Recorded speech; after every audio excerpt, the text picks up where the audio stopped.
Mes chers frères et sœurs, paix et bien dans le nom de notre Seigneur Jésus-Christ.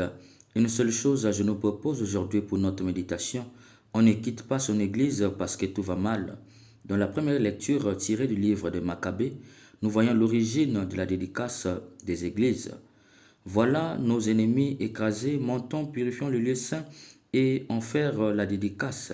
La dédicace, il faut entendre par là la consécration du temple, en d'autres termes, une action qui consiste à placer un bâtiment sous l'invocation des saints des saints. Pourquoi ont-ils fait cette dédicace? Les prêtres offrirent les sacrifices prescrits par la loi sur le nouvel autel qu'ils avaient construit. On fit la dédicace de l'autel au chant des hymnes, au son des cithars, harpes et des cymbales.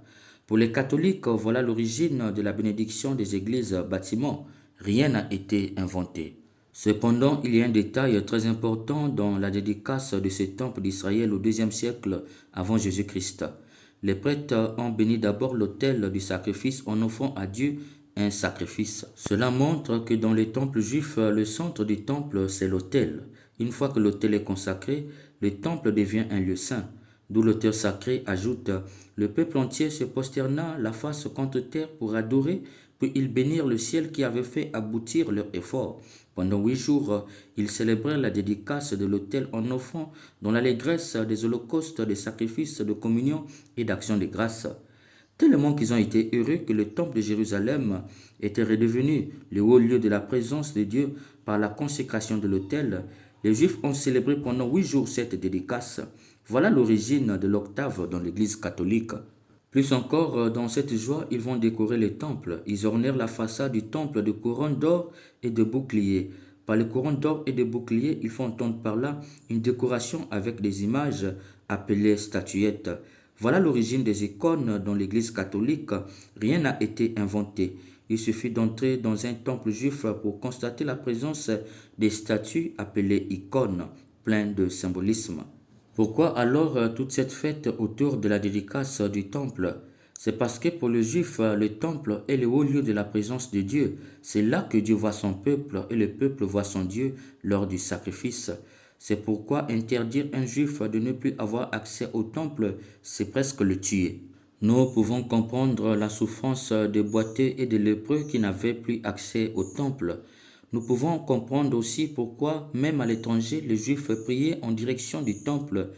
Nous pouvons comprendre également pourquoi le pèlerinage pour ceux qui ne sont pas à Jérusalem était un moment très sacré, car ils devaient entrer dans le temple.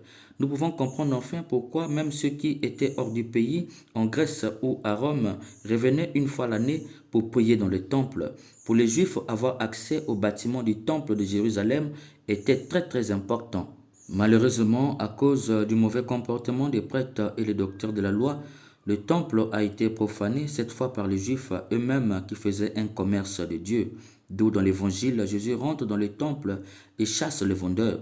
Il faut entendre par là que Jésus les accuse de faire de ce temple saint ce que Antichos avait fait à l'époque des Maccabées 2 siècles avant sa naissance. C'est une accusation très grave pour un juif qui est censé comprendre l'importance du temple, mais aussi une trahison à la mémoire des martyrs d'Israël qui ont donné leur vie pour défendre ce temple. Ce geste de Jésus en dit long et les prêtres et les docteurs de la loi ont bien compris le sens de cette accusation, d'où ils veulent le tuer car c'est une accusation très forte.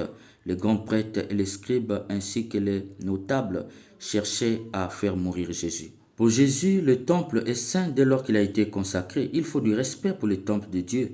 Jésus nous renvoie ici au respect de l'église bâtiment. Pourquoi? Mais parce qu'il pouvait dire, comme les prêtres, les scribes et les notables se comportent mal, je ne rentre plus dans ce lieu souillé. Non, Jésus rentre, car le péché des prêtres et des fidèles n'entache pas la sainteté de l'église bâtiment une fois qu'elle a été consacrée.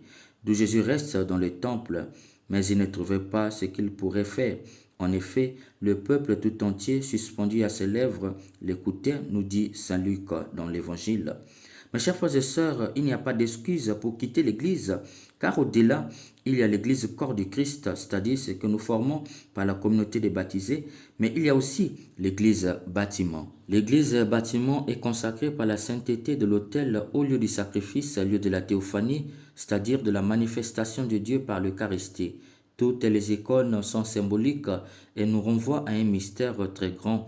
Souvenons-nous de la sainte du sourire Bakita. Elle s'est convertie parce qu'elle a vu pour la première fois dans une église la croix du Christ. Dès lors qu'elle a compris le sens, elle est devenue religieuse puis sainte. Souvenons-nous de la vraie conversion de Sainte Thérèse d'Avila. C'était devant la croix de Jésus. Nombreuses voient une grande réalité derrière les icônes de Jésus, de Marie, des saints et des saintes. Il n'y a rien d'idolâtrie. Sinon, Jésus aurait lui-même mis hors du temple toutes les icônes des anges et des chérubins, les icônes d'étoiles qui représentent les sceaux de David, les icônes de la menorah qui est la statuette d'un chandelier à 9 branches. La branche du milieu est appelée Shamash qui symbolise la lumière de Dieu dans le temple. À cela, nous pouvons ajouter l'icône vecteur qui symbolise les 5 sens de l'homme pour signifier à tous ceux et toutes celles qui rentrent dans le temple d'être tout disposés et tout entiers tournés vers Dieu. Jésus a mis dehors les animaux des vendeurs et eux-mêmes, mais il n'avait pas mis dehors ces statuettes qui devraient montrer que le temple est non seulement profané, mais devenu le lieu de l'idolâtrie. Il ne l'a pas fait. C'est pour te dire, chers frères et sœurs, il n'y a pas d'idolâtrie en mettant dans l'église les icônes des saints et des saintes. Jésus lui-même le savait, l'importance. Ne te laisse pas influencer par ces pasteurs vendeurs d'illusions qui veulent t'amener chez eux dans l'unique but de te dépouiller.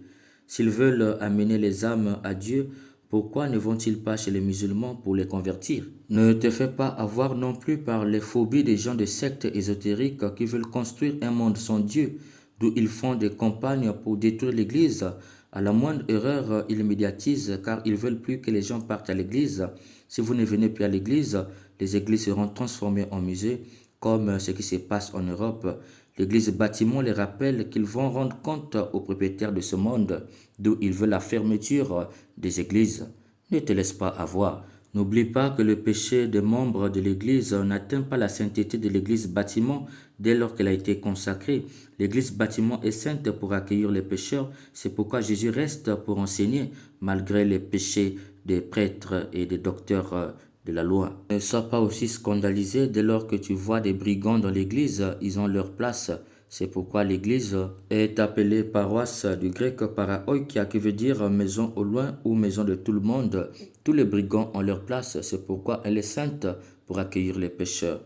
N'hésite pas non plus à apporter ta pierre pour la bonification de l'Église bâtiment. Mes chers bien-aimés, quitter une église parce qu'un homme se comporte mal, c'est que tu n'as pas compris. Jésus lui-même n'a pas quitté le temple parce que les prêtres se comportaient mal. Si tu as compris, va, vis et deviens.